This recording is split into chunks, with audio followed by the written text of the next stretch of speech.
Hello guys, India గెలిచింది. ఫైనల్కి దూసుకెళ్ళిపోయాం.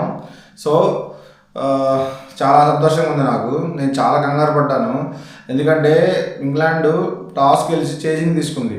వాల్కెనోలో maximum chasing అయిపోతుంది. 250 కొట్టారు కాబట్టి, 53 కొట్టగలిగారు కాబట్టి మన వాళ్ళు గెలవగలిగారు, డిఫెండ్ చేసుకోగలిగారు. ఇక 7 రన్స్తోనే గెలిచింది, పెద్ద ఎక్కువ మార్జిన్ ఏం కాదు.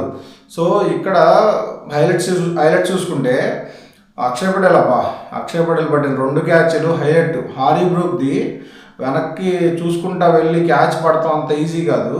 మళ్ళీ ఇంకో క్యాచ్ విల్ జాక్స్ది బౌండరీ దగ్గర అద్భుతమైన క్యాచ్. అసలు 2 క్యాచ్లు అసలు అరిపించేశాడు. ఇంకా బుమ్రా విషయానికి చూస్తే బుమ్రా మన ఇండియా దొరికిన వజ్రం అబ్బా. ఎందుకంటే ఇప్పుడు బుమ్రా లేకపోతే మ్యాచ్ ఓవర్ 6 రన్స్ కొట్టకపోతే 6 రన్స్ డిఫెండ్ చేసుకోగలిగితే మనం ఓడిపోయేవాళ్ళం ఖచ్చితంగా. తర్వాత హార్దిక్ పాండ్యా కూడా 9 ఇచ్చాడు. సో దానివల్ల లాస్ట్ ఓవర్ 30 రన్స్ అయింది. 20-15 అయితే అక్షయ్ పటేల్ అయినా శివన్ దుబే అయినా కొట్టేసేవాళ్ళు, ఈజీ కొట్టేసేవాళ్ళు మ్యాచ్ వాళ్ళు. సో అక్కడ బుమ్రా లేకపోతే అసలు మ్యాచ్ ఇదైపోద్ది. ఇంకా match winner Sanju Samson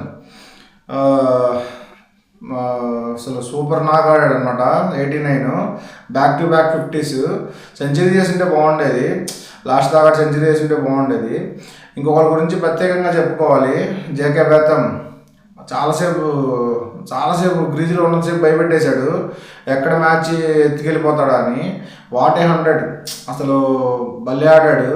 so youngster, future England cricket team captain కూడా అవ్వచ్చు. సో చాలా బాగా ఆడాడు, మనం మెచ్చుకుని తీరాలి. సో ఇక్కడ మనది ఓవరాల్గా చూస్తే టీం వర్క్ వల్ల మనం గెలవగలిగాం. వరుణ్ చక్రవర్తి ఎక్స్పెన్సివ్ 64 కొట్టారు. వరుణ్ చక్రవర్తి ప్లేస్లో మన సిరాజ్ ఉంటే బాగుండేది. అసలు చాలా బాగుండేది. అంత రన్స్ వచ్చేవి కాదు. మరి త్వరగానే మ్యాచ్ అంత టెన్షన్లో అంత ఇది అయ్యేది వాళ్ళం కాదు, త్వరగానే మ్యాచ్ ముగిసిపోయేది. సో ఎలాగైతేనే మనం గెలిచాం, ఫైనల్కి వెళ్ళాం. ఫైనల్లో చూసుకుందాం, న్యూజిలాండ్ని కొడుతున్నాం. ఫైనల్ మళ్ళీ డిపెండెంట్ ఛాంపియన్సే కప్కి గెలిచిన చరిత్ర తిరగ రాస్తాం. Thank you for watching guys. Please subscribe and share. చూస్తున్నారు, వెళ్ళిపోతున్నారు, కొంచెం సబ్స్క్రైబ్ సపోర్ట్ చేయండి guys please. Thank you for watching.